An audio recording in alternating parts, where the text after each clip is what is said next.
داستان یک خواب خوب از اینجا شروع میشه که باید بالشت خوبی داشته باشی. اگه میخوای راحت بخوابی و خوب بخوابی باید بالشت ریلکس باشه. بالش ریلکس از جنس مموری فوم، انعطاف پذیری بالایی داره، حالت پذیری مناسبی داره، به هیچ عنوان دفرمه نمیشه، خراب نمیشه و بعد از استفاده به حالت اولش برمیگرده.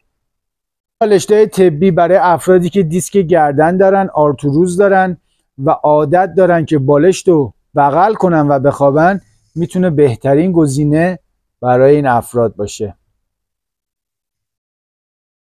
رویه های این بالشت‌های طبی جدا شونده است، زیپیه و خیلی راحت میتونین رویه رو جدا کنید و فقط روکشش رو بشورین.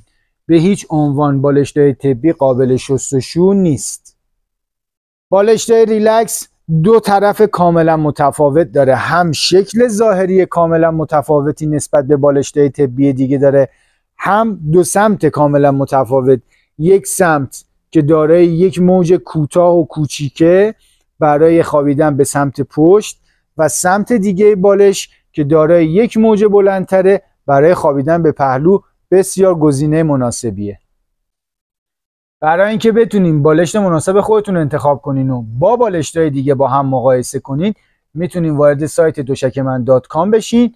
اونجا چندین مدل بالشت طبی مختلف وجود داره. هم میتونین از لحاظ کیفیتی با هم مقایسه کنین، هم به لحاظ قیمتی. همه اون بالشت‌ها هم در حال حاضر دارای تخفیف عالی است.